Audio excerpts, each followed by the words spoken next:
So I know a lot of you guys are extremely tired of the grind from a 9 to 5.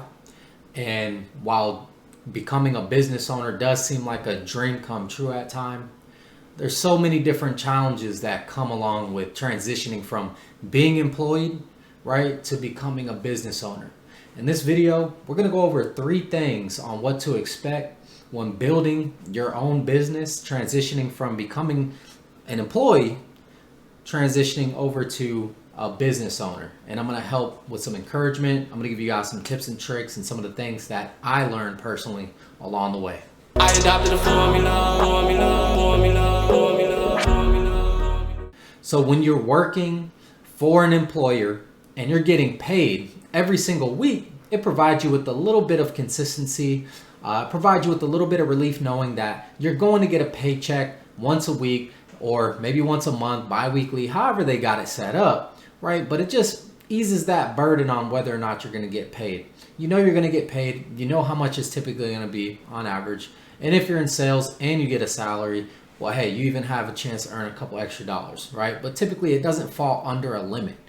Now, when you transition from being an employee to owning your own business, you now have uncertainty that lays on top of what you're currently doing. You're not 100% sure if you're going to get paid for that week, for that day, if you're going to make a sale, because a lot of this rides on your commission, your ability to sell.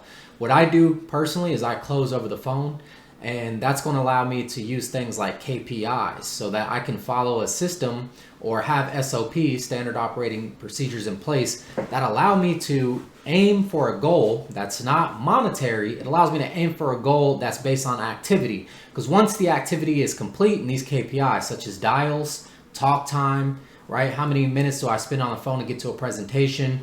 That typically gives me an idea of how many of those activities I need to complete before I'm on average making a sale or not. So for an example, when I make 100 dials on the lead type that I have, I typically will make a sale on average. It's not always at 100 I'm going to make a sale. Sometimes it could be 50 dials. Sometimes it could be 200 dials. But by the time you hit 200, you might get 2 sales. One sale at 201, right? So you need these KPIs to bring that certainty back into your life. And that way you're not panicking, you're not stressing. And these are some of the things that cause a lot of agents to fail out of the business very quickly.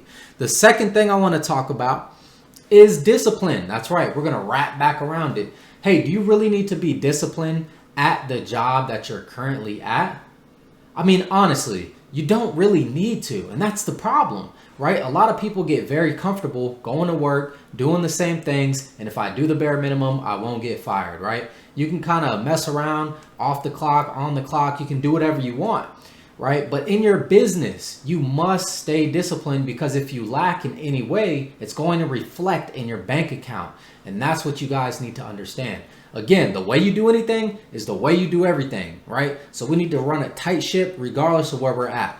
The third thing I'm going to talk about is those standard operating procedures. So let alone from KPIs, which stands for key performance indicators, a standing operating procedure is literally something that all of you guys should be familiar with, whether or not you've even had a business, owned a business or not. If you've ever worked a job, then you've complied with the standard operating procedure. For example, what uniform and what you wear to work. Okay, that's a standard operating procedure. If they require you to put a hat on before you go to work, that's a part of their SOPs, right?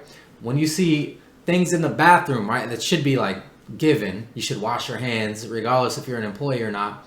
You know, they put those things on the wall because ultimately it is a standard operating procedure. Maybe you're not supposed to drop chicken in the fish vat, right? If you're at a restaurant, that's a standard operating procedure. Now these things exist and they're in place to kind of take a payload off of the management.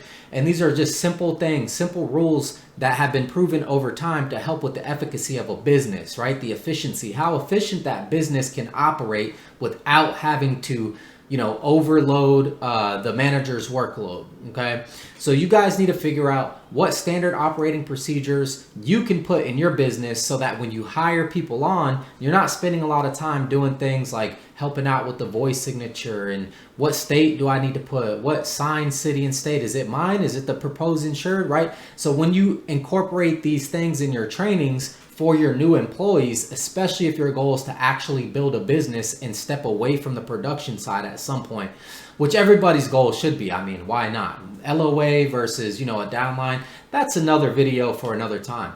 But for now, you need to be focused on building out those procedures in your business so that you can ultimately scale it into multiple people and multiple streams of income. Like, comment, subscribe. If you guys found any value into this video, please feel free to reach out with any questions, whether it's with life insurance, with business, or if you guys have specific things you want to see on the channel. All right, peace.